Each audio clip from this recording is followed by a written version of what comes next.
Ya, bismillahirrahmanirrahim. Assalamualaikum warahmatullahi wabarakatuh.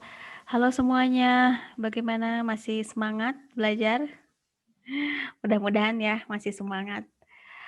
Oke, kita masuk ke meeting yang ke satu, 2, 3 ya, kalau nggak salah ya. Kita sudah masuk ke meeting yang ketiga, dan kali ini Anda semua akan mempelajari tentang sejarah lahirnya Pancasila. Yang pernah saya ungkapkan sebelumnya, mungkin Anda semua sudah tahu ya gitu. Tetapi kali ini saya ingin memberikan ilustrasi yang nyata begitu ya. Seperti apa sejarah lahirnya Pancasila itu. Oke ya. Jadi di pertemuan kali ini ya pertama-tama mungkin prolog dari saya begini. Sebenarnya kalau kita melihat sejarah lahirnya Pancasila itu tuh berproses dan prosesnya itu sangat lama. Jadi tidak serta-merta, dalam waktu 3 hari kemudian jadi, tidak gitu ya. Walaupun mungkin Anda lihat kan di sejarah, masa-masa penting lahirnya Pancasila itu kan ketika, sidang BPUPKI itu ya, kemudian, masuk ke PPKI begitu ya. Nah di situ mungkin detik-detik lah ya, lahirnya Pancasila. Tapi sebenarnya kalau melihat prosesnya sangat panjang. Bahkan, sudah sejak dari 1900-an ya, tahun 1900-an sebenarnya, Pancasila itu, sudah mulai sudah mulai, berproses gitu ya, menuju ke arah Pancasila begitulah kira-kira. Oke, eee kalau kita lihat bahkan sebenarnya sila-sila di dalam Pancasila itu, berhubungan juga sebenarnya dengan, prinsip-prinsip yang ada pada zaman, kerajaan gitu ya, di mana Indonesia ini, eee, awal kali atau pertama muncul gitu ya, masyarakat itu kan, berbentuk kerajaan. Oleh karena itu, itulah kenapa dikatakan bahwa, proses, Pancasila ini lahir sebenarnya sudah sejak lama begitu. Nah, yang kedua atau yang selanjutnya adalah bahwa, munculnya organisasi-organisasi pergerakan nasional pada zamannya itu begitu ya, itu juga sebenarnya merupakan pertanda bahwa, Pancasila ini akan lahir lah gitu. Jadi, seperti, pergerakan nasional seperti, NU, Muhammadiyah, kemudian parpol-parpol gitu ya, termasuk,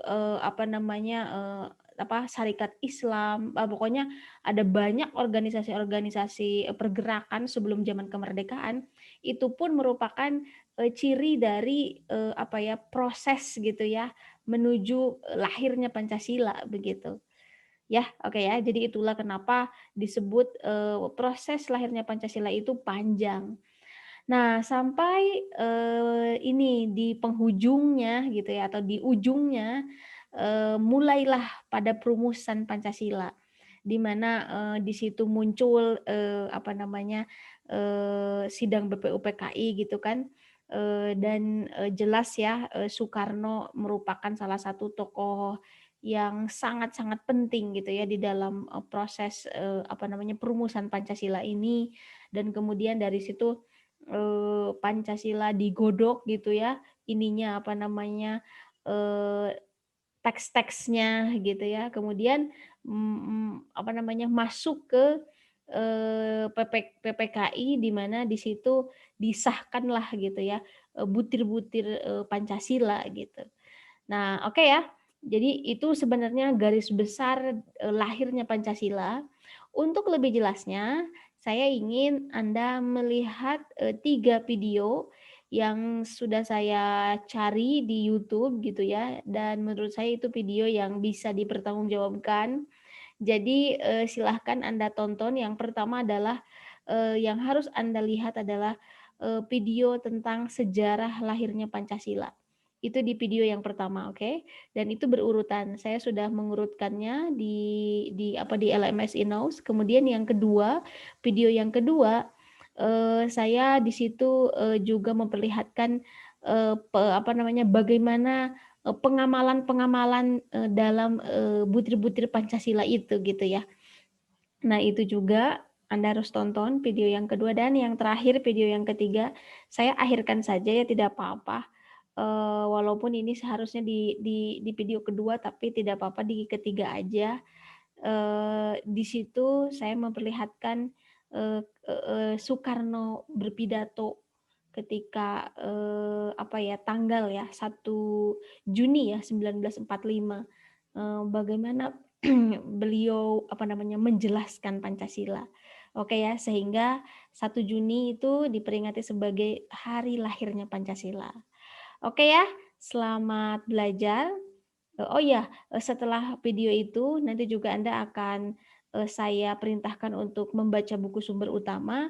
Jadi, betul-betul, pembelajarannya berurut lah ya gitu. Sehingga Anda mendapatkan visualisasi tentang sejarah lahirnya Pancasila, kemudian Anda juga, memiliki wawasan gitu ya dengan membaca, salah satu sumber, tentang lahirnya Pancasila. Dan tentunya mudah-mudahan pertemuan, sejarah lahirnya Pancasila ini, saya berharap Anda termotivasi begitu ya, dan semakin cinta terhadap negara ini. Oke, selamat belajar di meeting yang ketiga tentang sejarah lahirnya Pancasila dan seperti biasa saya membuka, diskusi di dalam forum dan nanti seperti biasa akan saya jawab, oke? Itu saja yang bisa saya sampaikan untuk prolog, dalam meeting ketiga kali ini. Assalamualaikum warahmatullahi wabarakatuh.